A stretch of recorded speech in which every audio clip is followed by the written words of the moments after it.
Bonjour à tous, j'espère que vous allez bien. Aujourd'hui, on se retrouve pour un tout nouveau cours. Donc, c'est un cours du E3 sur les effets tampons.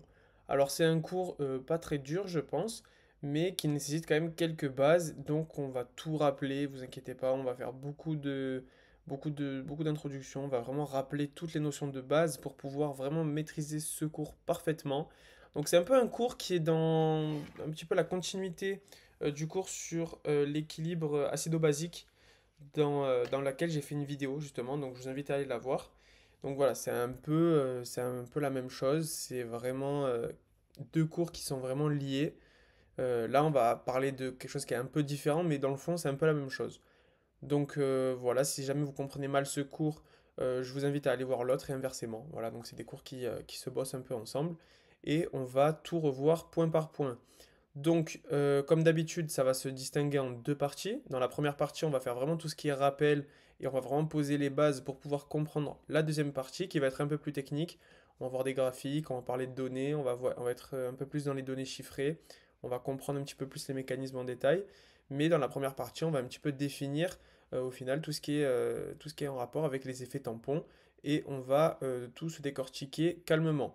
Donc voilà, je ne vais pas traiter tout dans l'intégralité comme d'habitude. Si vous avez des questions sur les sujets que j'ai pas traités et que je considère pas importants pour réviser vos questions, c'est pas grave, vous voulez quand même me comprendre, vous m'envoyez un message et je vous répondrai. Donc voilà, ici le but ça va être d'être efficace et synthétique. On va sans plus tarder passer au cours. Donc c'est un cours, donc voilà, comme d'habitude, il est toujours sous la même forme et vous le retrouverez sur le Drive. Alors, en introduction, on va commencer avec la base, entre guillemets. L'intérêt des solutions de tampons est de maintenir la valeur d'un pH constant. Alors ça, c'est vraiment la phrase qui pourrait résumer, je pense, à elle seule tout le cours. Et c'est vraiment sur ça qu'on va se baser tout au long du cours. C'est-à-dire que comme vous avez vu dans le cours sur l'équilibre acido-basique, notre corps va être soumis à des variations de pH constamment. Que ce soit lorsque vous mangez, lorsque vous faites du sport, lorsque plein de choses que vous faites, vous prenez un médicament, etc., votre corps va être soumis à des différences de pH et il va devoir lutter pour garder un pH dans des valeurs soit constants, soit fixes. Voilà, donc c'est des valeurs qui vont être propres à chaque compartiment cellulaire de votre corps. Et le but vraiment d'un effet tampon, c'est de maintenir le pH physiologique dans le compartiment où il est. Donc, comme vous savez, c'est super important parce que dans le corps, il y a des réactions enzymatiques, etc. Le cycle de Krebs, que normalement vous avez vu, qui se passe dans des conditions très définies. Et si le pH varie, c'est des réactions qui ne pourraient jamais se passer. Donc voilà, c'est super important de maintenir ce pH constant. Et voilà, dans le sang, on dit que le pH, il est à peu près à 7,4. Donc voilà, c'est avec des petites valeurs d'écart qui peuvent être possibles entre 7,38 et 7,42. Mais voilà, retenez 7,4 pour le pH sanguin et ça va être très suffisant, je pense. Donc voilà, un petit rappel sur les acides et les bases. Ça, normalement, il n'y a pas besoin de faire un cours là-dessus. Vous avez vu les cours. Donc voilà, la neutralité correspond à un pH 7 où il y a une concentration de H+, donc d'acide, égale à 10-7 mol par litre. Donc ça, c'est quand même une phrase qu'il faut retenir. Moi, si j'étais vous, je la retiendrai. C'est des phrases, c'est des items qui peuvent tomber en QCM et, ça va être facile de gagner des points dessus. Le pH sanguin est donc basique parce qu'il est au-dessus de 7, comme vous vous doutez bien. Et tout simplement, il est égal à 7,4, comme on a dit. Le pH sanguin, il est donc basique principalement grâce à sa charge en bicarbonate. Donc les bicarbonates, comme vous avez vu dans le cours d'acide base euh, et dans le cours sur l'équilibre acido-basique du corps, c'est grâce aux ions HCO3-, donc les bicarbonates, et ça va être donné notamment par la formule qu'on verra à la fin, qui est juste en dessous. Voilà, si vous la comprenez pas, c'est pas très bien. On va en reparler en fin de vidéo, donc pas de souci avec ça. Pour l'instant, lisez-la. Comprenez que le pH il est influencé par les acides et les bases, et ça suffit pour l'instant. On va y aller tranquillement. Donc comme je vous ai dit, le pH sanguin il est en moyenne 7,4 et il est physiologique s'il réunit deux conditions suivantes. C'est-à-dire que il faut que HCO3-, donc votre concentration en bicarbonate, soit entre 24 et 30 millimoles par litre. au niveau artériel. Donc voilà, retenez, c'est des valeurs normales. Si jamais on vous donne une valeur de HCO3- égale à 25, il faut dire que c'est bon. Par contre, si on vous donne une valeur pardon, de bicarbonate à 20, vous dites que c'est tout simplement pas assez, que les valeurs normales sont de 24 à 30. Voilà, donc ça c'est bien de le comprendre. Ensuite, on a la pression partielle de CO2. Donc là, on va pas beaucoup en parler dans cette première partie, mais ça, on en a beaucoup parlé dans le cours sur l'équilibre acido-basique. Et en fait, ça va être totalement votre charge acide de votre corps, donc les CO2. Voilà. Et la valeur normale, à peu près, c'est 40 mm de mercure. Voilà. Ensuite, on a la charge acide. Donc, comme on a dit plus tôt dans le cours, c'est la concentration en ion H+. Donc voilà. Et c'est à peu près 40 mmol par litre exactement. Donc voilà, on a des petites bases. Là, je pense que vous avez un peu compris. Donc pour que le pH soit constant, on a notre charge en acide et en base dans notre corps qui va varier. Et plus ou moins, on va avoir plus de base ou d'acide, on va avoir le pH qui va diminuer, augmenter. Voilà, tout simplement. Et comme d'habitude, le pH, le but, c'est de le maintenir dans des valeurs fixes. Donc on vous dit que le pH intracellulaire, il est plus acide. Donc voilà. Mais c'est quand même quelque chose à retenir. C'est pas très important pour ce cours. Mais voilà. Alors, comme on dit, notre organisme est soumis en permanence à des agressions acides, avec la production d'ions H+, notamment quand on fait du sport. Donc, c'est la production d'acide lactique, et ça va permettre de pouvoir, ça va permettre d'en fait, d'acidifier le corps pour pouvoir produire de l'acide lactique. Et vous, lorsque vous allez faire du sport, pour évacuer toute cette charge en acide, vous allez respirer fort, vous allez avoir la fréquence respiratoire qui va augmenter. Et lorsque vous allez beaucoup respirer, vous allez évacuer le CO2, donc évacuer l'acide. Donc voilà, ça va permettre de contrer, entre guillemets, cette surcharge en acide que vous avez dans votre corps. Et ça va permettre de maintenir le pH dans des valeurs constantes, comme on a dit au départ. Donc voilà, ça c'est un exemple concret que je pense vous pouvez comprendre. Ensuite, une nouvelle notion super importante, et là je veux vraiment attirer votre attention là-dessus, c'est qu'on dit qu'un milieu est tamponné si malgré l'ajout d'acide ou de base, le pH reste constant. Donc voilà, un milieu tamponné, c'est vraiment un milieu qui, lorsqu'on va l'agresser, va toujours rester dans les normes physiologiques. Voilà, c'est super important et, euh, et c'est une définition qu'il faut vraiment comprendre. Ensuite, donc comme je vous ai dit, on a plusieurs lignes de défense face aux agressions éventuelles en acide. Et on a notamment la plus importante qui est les tampons plasmatiques. Donc ça, c'est une réponse qui va être brève et quasi instantanée.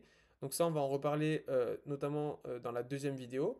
Là, on vous le nomme, prenez-le juste en conscience, vous savez que c'est le plus important car la réponse est brève et quasi instantanée. Donc c'est celui qui va être le plus facilement mobilisé. Euh, voilà, le délai est assez rapide. Ensuite, on a l'élimination pulmonaire. Donc ça, je vous en ai parlé un peu plus tôt. C'est lorsque vous allez respirer et que vous allez évacuer le CO2 quand vous allez expirer. Tout simplement, ça va être votre évacuation de la charge acide. Donc ça va vous permettre, lorsque, comme je vous ai dit plus tôt, vous faites du sport, vous allez avoir votre surcharge en acide lactique qui va être produit. Vous allez avoir beaucoup d'acide dans votre corps. Vous allez évacuer l'acide en respirant et en expirant surtout le CO2, qui va être votre charge acide éliminée. Ensuite, on a les reins, mais celui-là, il est vraiment mobilisé plus tard comparé aux deux autres. Et c'est, comme vous le savez, vous l'avez vu dans le cours sur l'équilibre acido-basique, ça va être votre évacuation des ions H+ dans les urines. Voilà, c'est pour ça qu'on dit que votre urine, elle est acide, c'est parce que tout simplement, on va beaucoup éliminer les ions H+. D'ailleurs, le rein, c'est un organe qui est vraiment essentiel pour l'équilibre acido-basique, mais ça, vous l'avez vu dans l'autre cours, justement. Mais voilà, retenez ça. Voilà, le rein, il élimine les ions H+. Donc voilà, on a vu qu'on a trois lignes de défense différentes avec des différences de délai de mobilisation et c'est super important de savoir lequel est en premier, deuxième et troisième. Voilà, tout simplement. Donc voilà, ensuite, notion super importante, un milieu est dit une solution tampon est composée d'un acide faible et de son anion ou d'une base faible et de son cation. Voilà, ça c'est une phrase, hop, par cœur, vous encadrez en rouge, et ça vous permet de savoir, euh, voilà, vous pouvez répondre à plusieurs questions en QCM, je pense, et c'est super important. Donc je reviens pas sur ces notions d'acide faible et d'anion cation, parce que ça on en a notamment vu dans beaucoup de cours, c'est quand même une base, si vous maîtrisez pas, il n'y a aucun problème, mais revoyez les cours correspondants. Voilà, toujours pareil. Ensuite, on va voir que dans notre corps, donc voilà, on a différents milieux. Et ça, c'est super important parce qu'en fait, le pH physiologique, donc le pH va être différent en fonction de différents milieux. Comme on a dit plus tôt, le pH intracellulaire va être plus acide, mais il est toujours un peu basique finalement parce qu'on est au-dessus de 7, le pH égale 7, mais il est plus acide que le pH sanguin par exemple, et on va avoir deux lignes qui vont permettre de maintenir le pH dans des valeurs constantes, notamment les hémacines, donc les globules rouges qui transportent l'hémoglobine, et ça on va en reparler donc en deuxième vidéo comme je vous l'ai dit, mais voilà, prenez-le juste en considération pour l'instant, et on en reparlera plus tard. Ensuite, on a aussi le tissu osseux. Ça, il y a moins de détails là-dessus. Retenez beaucoup les hématies, ça va être vraiment l'essentiel. Ensuite, on a notre milieu extracellulaire. Donc là, c'est celui sur lequel on va vraiment s'attarder, car il est super important en fait. Donc c'est un milieu donc interstitiel. Ça, je crois que vous l'avez vu notamment dans d'autres cours du E3. Voilà. Je ne me rappelle plus exactement l'ordre des cours, mais normalement, vous l'avez vu. Si vous ne maîtrisez pas différents milieux dans le corps, les différents compartiments liquidiens, ça, vraiment, je vous invite à aller vraiment regarder ces cours parce que c'est des cours super importants. Là, le but, c'est pas de tout revoir, c'est vraiment d'expliquer ce qu'on a envie sur ce cours, à savoir que le milieu extracellulaire, c'est un milieu qui va être notamment sollicité à beaucoup d'agressions et qui va devoir lutter contre les désordres acido-basiques. Donc, on vous dit que le sang est 20% du pouvoir tampon de l'organisme, et c'est super important, comme je vous ai dit plus tôt, vous l'avez vu, que les hématies transporter l'hémoglobine et réguler votre équilibre acido-basique, tout simplement. Ensuite, on vous dit que le pouvoir tampon, il est formé donc du couple acide avec l'acide carbonique et les bicarbonates qui sont comportés comme des anions. Donc ça revient, ça fait écho à la première phrase que je vous ai dit. Donc une solution tampon est composée d'un acide faible. Ici, on a tout simplement l'acide carbonique et d'un anion, donc qui est tout simplement ici les bicarbonates, le HCO3-. Les bicarbonates constituent la majeure partie de la réserve alcaline. Donc alcaline, voilà, c'est un vocabulaire, il faut être à l'aise. Alcaline, ça va être la charge basique dans votre corps et c'est matérialisé par ce schéma. Donc on voit que voilà, c'est la majorité de la réserve alcaline dans le plasma, c'est le HCO3- et c'est sur lequel on va vraiment se baser. Donc voilà, retenez que les bicarbonates, c'est vraiment votre partie basique dans votre corps. Ça, on l'a beaucoup vu dans l'équilibre acido-basique et c'est vraiment la base. Donc voilà. Les valeurs normales, on en a parlé un peu précédemment. Donc là, on vous dit que c'est 22-23, mais bon, voilà, 22-30, pardon. Et l'autre, on vous disait que c'était une autre valeur, je crois que c'était 24 à peu près. Ou voilà, c'était ça, 24 à 30. Donc voilà, retenez à peu près cet ordre-là. Je pense pas qu'on vous pose des questions très précises dessus, mais c'est super important de le comprendre. Donc au niveau veineux, c'est 22-30. Au niveau artériel, c'est 24-30. Donc voilà, vous avez la différence ici. Et vous comprenez tout simplement pourquoi les valeurs sont différentes. Donc voilà, retenez celui que vous voulez. Je pense pas qu'on va vous piéger là-dessus, comme je vous ai dit, de savoir si c'est 22 ou 24. Mais voilà, vous savez à peu près l'ordre d'idée. Si jamais on vous pose un taux enfin une concentration en HCO3-, je pense qu'on ira à l'absurde et que vous comprenez que c'est des valeurs qui ne sont pas normales. Donc si vous voyez en QCM un item là-dessus, vous saurez répondre. Donc une solution tampon. Le pouvoir tampon permet à lutter contre les changements de pH. Donc ça, on en a parlé.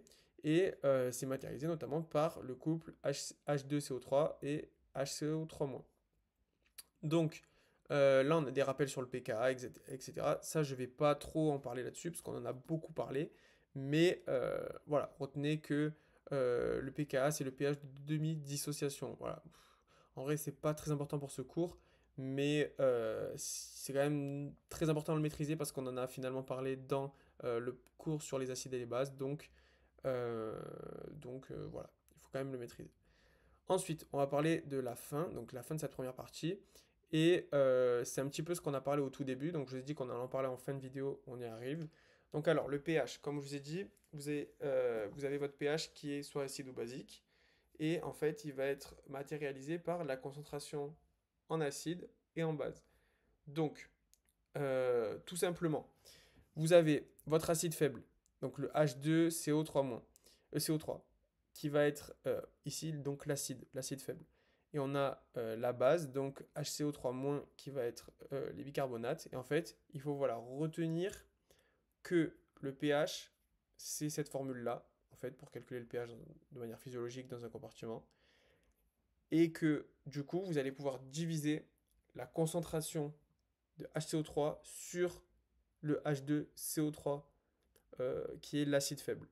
Donc, vous allez avoir cette formule, voilà, il faut la prendre.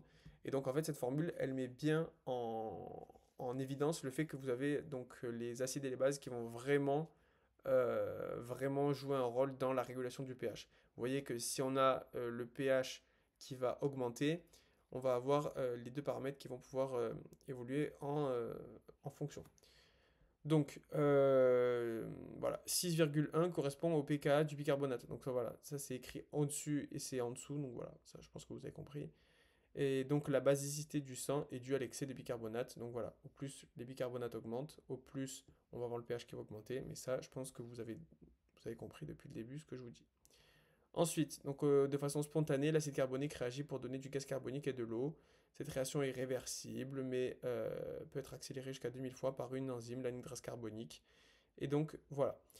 Donc, j'espère que vous avez vraiment compris ce cours. Donc là, on a vraiment posé les bases, à savoir qu'est-ce qu'un milieu tampon, qu'est-ce qu'un effet tampon, qu'est-ce qu'un milieu tamponné, pardon. Et voilà, là, on est vraiment dans la surface. Et dans la seconde vidéo, dans la seconde partie, on va vraiment attaquer ça en détail. Donc voilà, maîtrisez vraiment bien cette première partie pour pouvoir attaquer la deuxième. Et on se retrouve tout simplement pour la deuxième partie. Et je suis là pour vous si vous avez des questions, n'hésitez surtout pas.